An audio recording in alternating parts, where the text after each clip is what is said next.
Bonjour tout le monde, bienvenue à Parlons motoneige en presque cette fin de janvier. On est la semaine du 24-25, il reste encore une bonne semaine en janvier.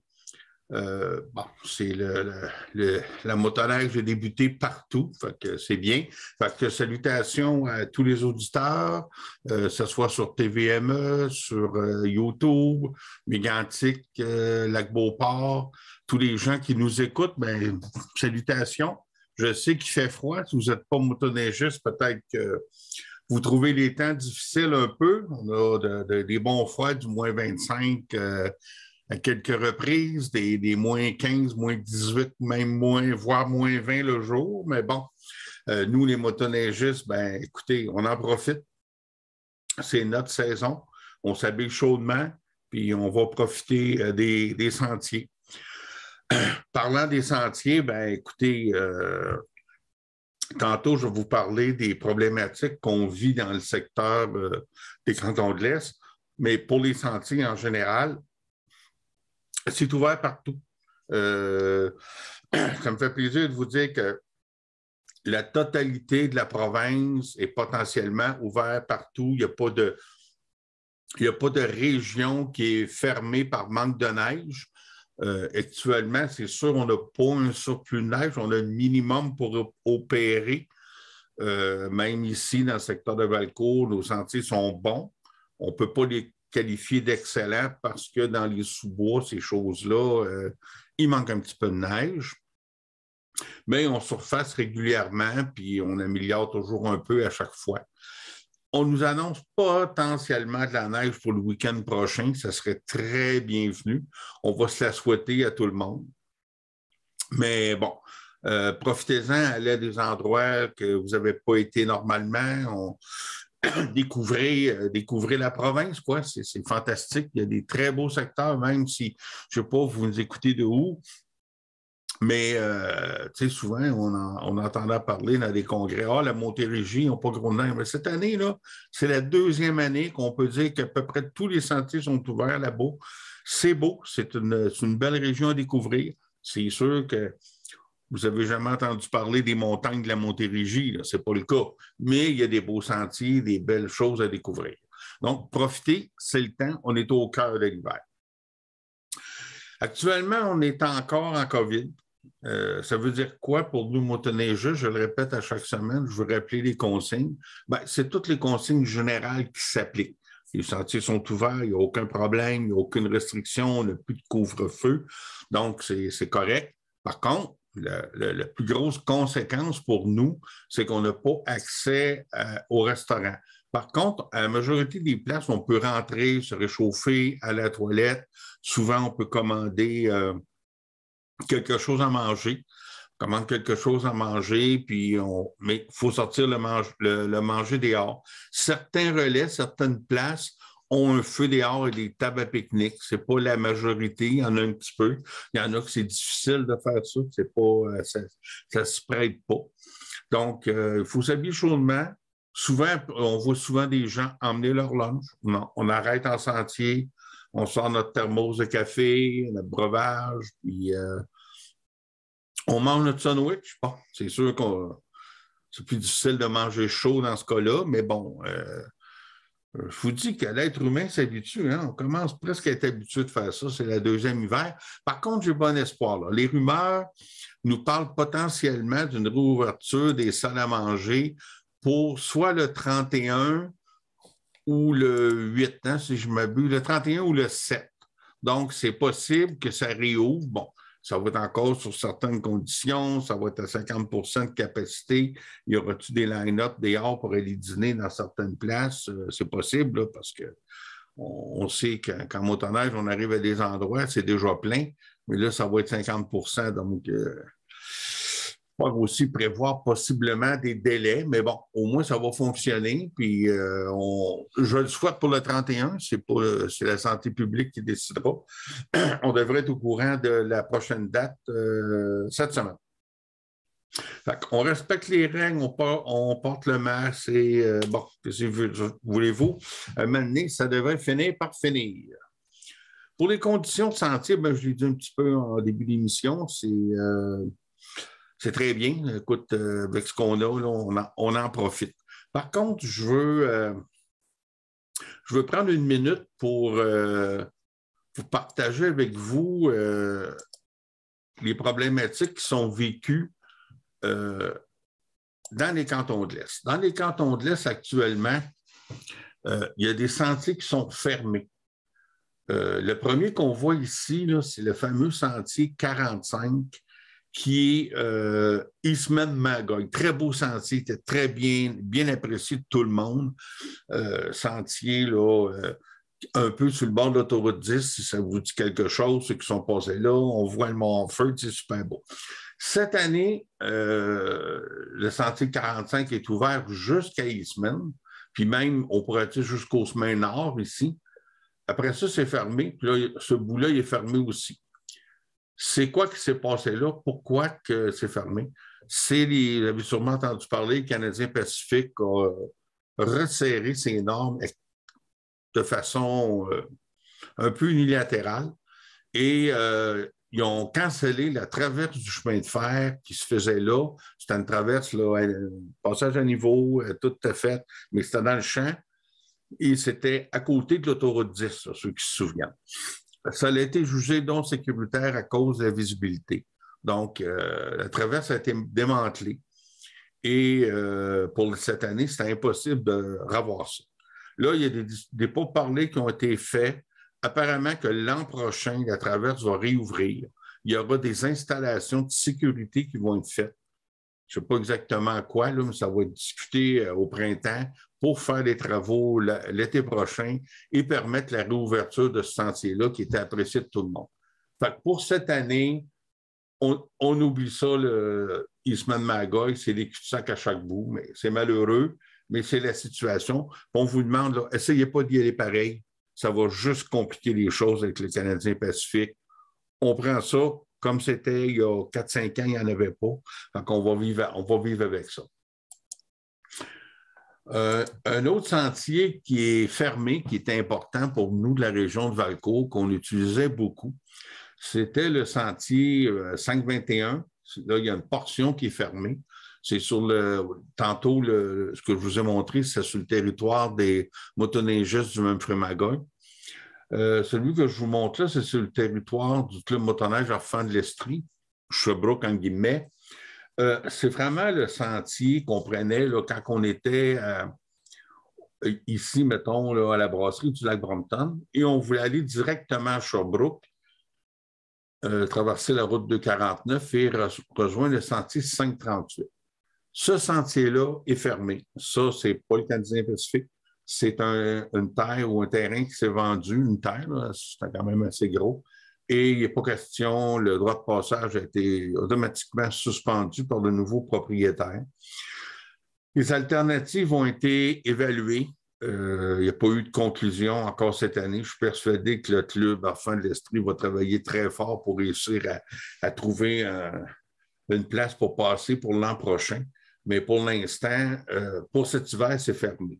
Donc, ce qui oblige, si on est au lac Brompton, de venir faire le détour par le sentier qu'on appelle le sentier de Saint-François, Saint-François-Xavier de Brompton. Donc, c'est le sentier qu'on voit en orange ici. On fait le tour par là, on va passer le long de la rivière et on revient au sentier 538. C'est un bon détour, mais écoutez, on se promène à motoneige.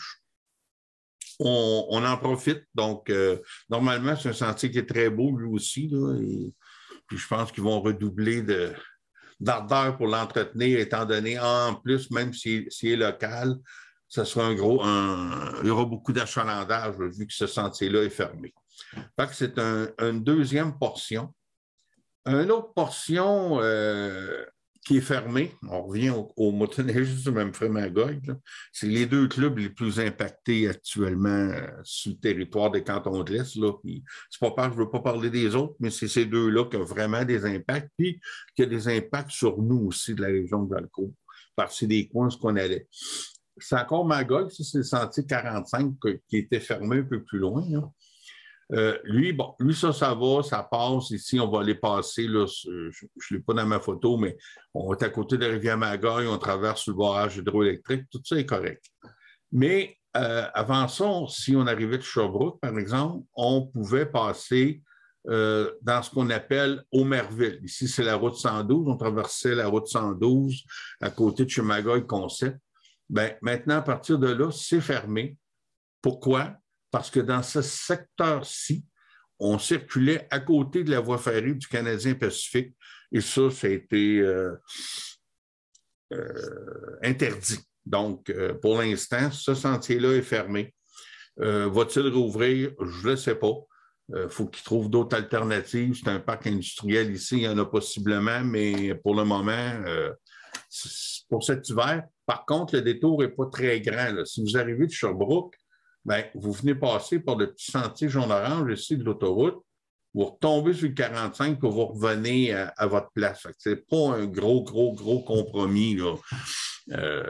C'est sûr que si vous restez à Aumerville, bien là, il faut venir faire le tour, mais bon, pour nous, motoneigistes, il s'agit de faire le tour par là, puis c'est un compromis pas si pire, c'est pas si tragique que ça. Autre endroit, c'est ici, dans ce qu'on appelle, on le voit encore en plus gros ici, là, on appelle ça le Vieux Rock Forest. Le Vieux Rock Forest, c'est vraiment le village de Rock Forest. Si vous vous rappelez, on venait traverser la rivière Magog ici avec les automobiles, sur le pont d'automobile, et après ça, on s'en venait dans Rock Forest, et encore là, on traversait dans ce cas-là et on longeait aussi la voie ferrée du Canadien Pacifique. Ça a été fermé. Ça va-tu réouvrir? Je ne sais pas. C'est un gros questionnement, ce coin-là, pour l'instant. Là, je pense qu'il n'y a pas de solution qui est apportée, contrairement à la 45 qui est semaine Magog, qu'il y aurait une solution sur la table. Donc, ce qui veut dire, si ce bout de sentier-là, là, que c'est le même ici, est fermé, si vous arrivez de là, donc, vous devez prendre le sentier local ici et venir passer sur le sentier qu'on appelle un peu Sainte-Catherine, Sainte-Catherine de Hatley. Il y a un petit bout sur le lac, tout est balisé, tout est sécuritaire, et revenir rejoindre le sentier. Donc, pour éviter ça, c'est ce petit sentier local-là qui est préconisé. Donc, c'est ce qui fait un peu... c'est ce qui donne... des désagréments pour cet hiver actuellement là, dans notre grande région. Donc, prenez-en bonne note. J'en ai parlé dans les autres émissions, mais c'est toujours mieux aussi là, de le voir visuellement sur les cartes. Ça, c'est des cartes extraites directement du fameux e-motoneige, la Fédération des clubs de motoneige du Québec, qui est quand même très bien fait. Ça, c'est les clubs qui avisent la fédération pour mettre ça. Donc, vous allez voir les sentiers comme ça. Quand c'est rouge, ça veut dire que ça ne passe pas. Donc, le e-motoneige, comme je vous dis, est très bien fait. On peut mesurer nos distances, on peut planifier nos randonnées. On peut même l'avoir sur notre téléphone. Ça coûte une bagatelle, là, 3,50 $, puis vous l'avez à vie directement sur votre téléphone. Vous êtes en motoneige, vous n'êtes pas trop sûr où vous êtes. Vous prenez votre motoneige, ça vous met un point. Ah, on est là. C'est vraiment une belle application. Je vous suggère fortement de l'utiliser. Vous allez pouvoir mieux planifier vos randonnées. On est la semaine de sécurité était la semaine dernière. Vous en ai parlé. Ça ne veut pas dire parce que la semaine de sécurité en motoneige est terminée qu'il n'y a plus de consignes. Hein? On respecte toujours les consignes. Il va y avoir toujours des patrouilleurs. Il y a 3 types de patrouilleurs en motoneige. Il y a les patrouilleurs locaux qui sont nos patrouilleurs bénévoles de club. Ils sont tous bénévoles en portant, sauf évidemment la Sûreté du Québec. Il y a des patrouilleurs provinciaux qui, eux, sont mandatés directement de la fédération. Souvent, ils vont patrouiller avec des patrouilleurs locaux. Souvent, c'est 2 patrouilleurs de la fédération. On les rencontre partout sur le territoire. Et évidemment, les Sûretés du Québec est là. La Sûreté du Québec est présente sur tout le Québec et aussi certains services de police locale. je pense à Sherbrooke, à Magog, dans le coin de Granby aussi, je pense que c'est la police locale qui est sur les sentiers, dans le territoire de leur municipalité, évidemment, là, ou à peu près. Donc, les présences policières, oui, il y en a. Mais souvent, ça se limite à des vérifications. Quelquefois, il y a des opérations radar, mais vérifie que vous avez votre permis de conduire, que votre motoneige est immatriculé, que différentes choses. Parlant d'immatriculation, il y a un petit débat actuellement, là, les gens ne savent pas trop, le positionnement de la plaque. Nous, en tout cas, moi personnellement, avec des amis, on était dans la Naudière il y a 2 semaines. La personne qui était avec moi s'est fait interpeller pour les SQ disant que sa plaque était mal positionnée. On a eu un 48 heures pour la changer de place. De toute façon, que ça marche, le 48 heures, c'est que tu n'es pas obligé de le montrer. Si la prochaine fois, tu te fais intercepter et que ce n'est pas corrigé, c'est là que tu peux avoir des troubles. C'est correct. Bon, c'est quoi qu'elle avait, le positionnement de la plaque? Ben, elle était trop... Dans la loi, c'est écrit que la plaque doit être positionnée, elle peut être positionnée sur le côté gauche du tunnel, le plus à l'arrière possible. Dans ce cas-là, effectivement, elle n'était pas le plus en arrière possible. Elle aurait pu être encore un bon 8-10 pouces plus loin. Donc, puis l'idée là-dedans, tu sais, souvent, il y a une loi, il faut demander le pourquoi. C'est que là, par exemple, il y aurait un barrage policier, ou en tout cas des policiers qui seraient là. Pour une raison X, Y, Z, un motoneigiste ne voudra pas s'arrêter. Bien, avec sa botte, il peut facilement cacher sa plaque, puis personne ne peut la lire. C'est ça, l'esprit de la loi. La loi a été faite pour contrer ça. Donc, on dit, vous le mettez sur le côté le plus en arrière possible, donc probablement que ton pied ne peut pas se rendre à l'arrière. C'est l'idée du législateur. Deuxième place qu'on peut placer la motoneige, c'est sur le garde-neige en arrière. Ça, c'est, on vise ça là. Ça, c'est, il n'y a pas d'interprétation. Elle est en arrière, sur le garde-neige. Ça, tu ne peux pas dire, elle est trop ici. Non, sur le garde-neige, point la ligne, c'est fini. Là, vous pouvez me dire, ouais, mais Mario, si on met sa garde-neige, ça peut quand même arriver qu'il y ait de la neige, puis ils ne peuvent pas la voir. Écoutez, ça, s'il y a de la neige accumulée sur le garde-neige, c'est pas vous qui l'avez mis là, c'est la motoneige qui a fait ça. Le législateur, il n'y a aucune sanction pour ça. C'est même pas écrit dans la loi que vous devez déneiger votre plaque. Sur l'automobile, ça se peut, mais bon, en tout cas. Je voulais juste vous le dire, c'est plate un peu de faire des percées notre tunnel pour mettre une plaque qu'on va être obligé d'enlever avec 2 trous dans le tunnel pour la mettre ailleurs. Moi, j'ai toujours préféré, personnellement, faire des trous dans mon snowflap, qui est une pièce, à la limite, on peut la changer, c'est brisé, c'est pas un tunnel, tu ne remplaces pas ça, c'est le châssis de la motoneige. Donc, j'ai jamais aimé ça, moi, personnellement, faire des trous dans mon tunnel, fait qu'on ne le fait pas. Mais vous faites ce que vous voulez, là. Vous la mettez le plus en arrière possible ou carrément en arrière, et c'est correct. Fait que c'est des petits rappels de sécurité. Puis, je vous demande aussi, comme on dit, on respecte les limites. Je le répète souvent, respectez vos propres limites, c'est important. Gardez votre droite. Ça peut sembler difficile à comprendre pour un non-motoneigiste, parce que sur la route, on garde la droite. Il faut comprendre qu'un sentier de motoneige, la motoneige, c'est un sport de glisse, hein, on s'entend. Il y a des skis qui glissent à terre. Souvent, ce qui étonne les premières personnes qui prennent la motoneige, c'est d'embarquer sur une motoneige, pour avoir une sensation d'un petit peu de louvoiement. Évidemment, on est sous de la neige, des fois on est sous de la glace. Fait qu'une motoneige, ça ne s'en va pas comme un train sur un rail, là, ça bouge un peu. Fait que souvent, pour contrer ça ou pour s'assurer qu'on n'aille pas trop à droite pour débarquer du sentier, bien, les gens ont une tendance à circuler au centre du sentier. Bien, si celui de droite, celui de gauche sont tous les deux un peu dans le centre, ça ne marche pas, ça ne passe pas. C'est pour ça qu'on dit gardez votre droite. Garde la droite, on s'accote à droite, puis c'est correct, là. Souvent, puis peut-être, là, ça serait le fun aussi de ralentir un peu quand on croise. Quand on fait un croisement, là, On n'est pas obligé de le faire à 70 km/h. On peut diminuer notre vitesse aussi. Là, puis on diminue plus que si le sentier est très large, une chose. Des fois, on a des sentiers qui sont presque double de largeur de surfaceur. Mais quand c'est un sentier un peu étroit, là, on réduit la vitesse, on se colle à droite, puis garde, c'est la même chose. Puis c'est toujours aussi, là, c'est très controversé ce que je vais vous dire là, mais ça ne l'est pas au niveau des fédérations, au niveau des associations aux États-Unis. C'est unanime au niveau des directions. Le fameux signe de la main qu'on fait dire un ami, deux amis, indiquer le nombre de motoneiges qui vous suit là, avec votre main gauche, c'est pas recommandé. Il y en a beaucoup qui le font encore, mais c'est non recommandé. Pourquoi?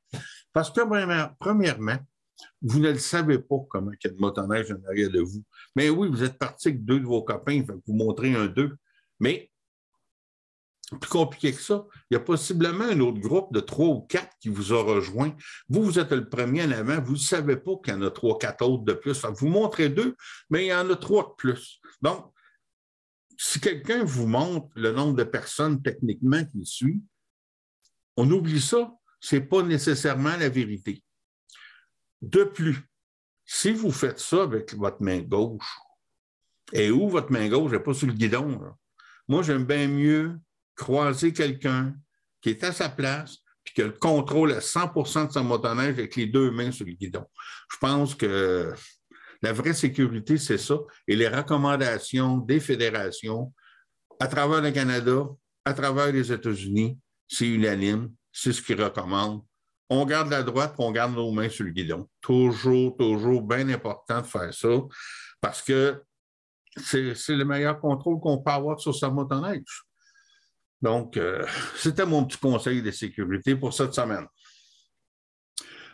Pour les activités à venir, en fin de semaine qui s'en vient, le 28-29, attendez un petit peu, j'ai oublié ma date, là, ouais. Non, c'est le 29-30. 29-30, c'est la randonnée annuelle du club. Cette année, on va à Lac-Mégantic, au motel Le Croyette.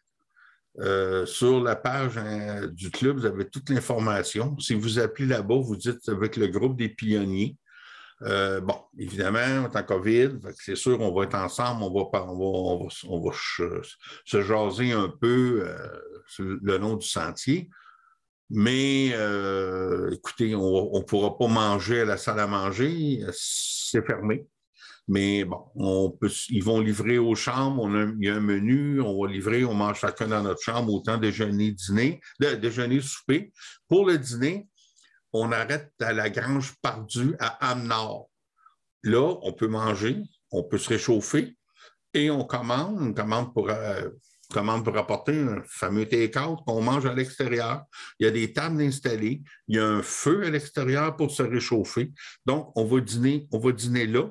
Et après ça, on s'en va à Lac-Mégantic, où il y aura un souper, malheureusement, dans nos chambres. C'est comme ça, mais on profite de la vie, on fait une belle randonnée. Ils nous annoncent en plus de la neige, possiblement en fin de semaine. Donc, c'est encore temps de vous inscrire. Le départ va être à 9 h de Performance NC à Valcourt. Après ça, je pense qu'on a écrit genre 9h15. On va passer à Racine. Le convoi, après ça, s'en va à Richemont.